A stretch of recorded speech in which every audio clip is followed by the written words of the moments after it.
Hello, welcome to Planetary Evolution, a space to discuss our path to peace and consciousness. I'm your host, Angaza. I want to talk about moderate society today. I'm going to read a little piece from our hero, Martin Luther King, a champion of nonviolent resistance. I think that's exactly what we're in need of right now. Okay. He said, as he wrote from jail, and many of you have read this, and it's posted on my Facebook wall, and it's floating all around right now, and I hope people actually listen to it and don't just say, oh yeah, I've heard that one before, that was great. But actually think about what it says. I have almost reached the regrettable conclusion that the Negro's greatest stumbling block is the stride towards freedom is not the white citizen's counselor or Ku Klux Klanner, but the white moderate, who is more devoted to order than to justice, who prefers a negative peace, which is in the absence of tension, to the positive peace, which is the presence of justice, who constantly says, I agree with you in the goal that you seek, but I can't agree with you in the methods of direct action. If I had a nickel for every time. Who paternalistically feels that he can set the timetable for another man's freedom, who lives by the myth of time, and who constantly advises the Negro to wait until a more convenient season. Man, have I heard that so many times, or something to that effect. Like, yeah, I really get you. Yeah, I really love that thing that Martin Luther King wrote. That's such a beautiful thing.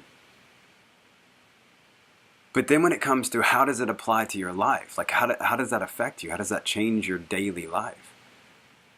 It's as if it didn't, it's like just flew by. It's like, I didn't even notice what happened there.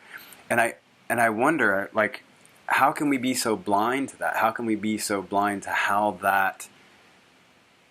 pertinent of information that is to us right now in this very situation? Why do we have all these things happening in America right now? Well, as I've said before, I think we made these things. We crafted these things.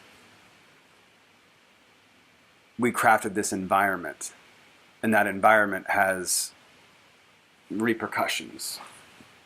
That these are reactions to things that have been developed. Some of them intentionally, very much intentionally. Some of them not so intentionally, but they've just sort of snowballed in that direction. Martin Luther King also said our lives to begin to end the day we become silent about things that matter.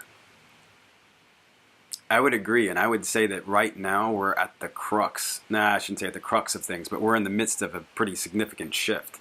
I think the crux is yet to come, and that's a bit depressing. Society almost always fails to change until the current situation becomes more uncomfortable than engaging in whatever process it would take to change that situation. That's the problem. It's like, I mean, hey, I was an alcoholic back in the day, and I didn't change until I fell flat on my face about 10 times, and it got so bad that I finally said, you know what, this is not working. This life sucks more than what I know is going to happen in the process of getting to the other side of what could be. And for me, in that case, it was sobriety. I've been sober 9 years now, I guess. But it took me falling on my face over and over again. So I'm not pointing any fingers here. I'm just saying society in general, humans, planetary beings, if you will, tend to wait until it's so bad that we have to address it. Like everything else has gone to hell. We have to address it. So my feeling is that what we're dealing with here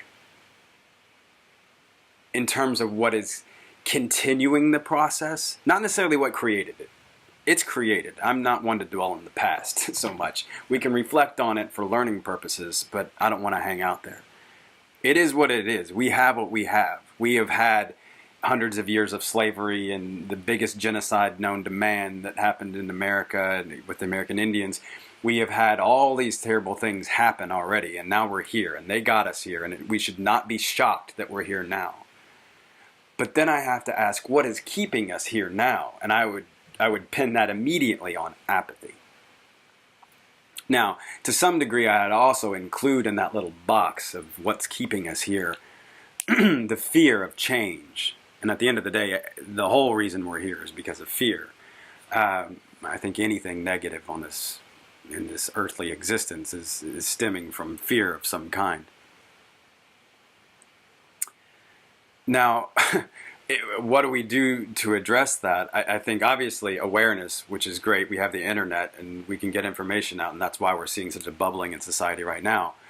However, people are certainly trying to, to quell that as well. So we have to, at some point, say, okay, if apathy is keeping us from this, and the fear of change really is the other thing that's keeping us from this, how do we transcend beyond that? How do we get people engaged enough without letting it get to the point that things become bloodier and scarier, and economic systems crashing? And I mean, all this stuff is tied together. Obviously, we are interconnected. That's partly what this show is about, and that includes our economic system, which in this case, our economic agreement happens to be capitalism. And there are a few problems in the world that I can't eventually deduce down to being rooted in some sort of capitalistic scenario. So we have to address that. We have the opportunity at this point to address apathy, to address the fear of change, and to say, okay, we got to get out of this. We got to get to a point where we're no longer fearing change the way that we do. We have to believe that it's good enough on the other side. And maybe what that means is we have to understand, or we have to be better about saying, this is what's on the other side, this is what's available, and make it more real. When we say, oh, peace is on the other side, everybody's like, great. We don't even know what that looks like, honestly. I mean, when was the last time we had real peace? Not in my lifetime, and if you're looking back through world history, I can give you lots of examples of why we have not had peace, or how we have not had peace. This nation was not built on peace at all. Doesn't mean we can't get there, though. Doesn't mean that can't still be the goal, or it can't be a new goal, for that matter. And I think it has to be the goal. I think we have to figure out a way to peace, and we have to figure out alternative lifestyles, and we have to figure out ways to, I think we have to have the strength, censoring myself, we have to have the strength to be able to say, I'm going to resist this type of behavior, I'm going to resist falling into this type of lifestyle, I'm going to resist thinking these things and having these particular types of judgment about society, or these stereotypical judgments that come into my mind. I'm going to resist that and take a risk. Come on, we're Americans. We're supposed to be taking risks and pioneering stuff. Let's take a risk and pioneer into peace. How about that? How about if we do that? How about if we show how manly we are, or how much of a warrior we are, or whatever we like to talk about with all of our military talk. And we say, we're so courageous that we're going to take the risk of laying down our guns, of laying down our judgments, and seeing if we can foster peace. That's powerful. That's something. Otherwise, all the other stuff, all the other violence, and we're just going to go shoot them more than we did last time. Good. Let me know how that works out. We see how that works out. We got to be bigger than that. We got to be better than that. We got to be smarter than that, more strategic. By the looks of things, we're sort of running out of time, and we're getting into a situation that's way worse than it should be, way worse than it has to be. And again, we know that things tend to get worse before they get better. They don't have to. We can choose peace now. We can choose to have that kind of strength. I hope you do. And I hope you're thriving. I wish you strength and peace as you evolve into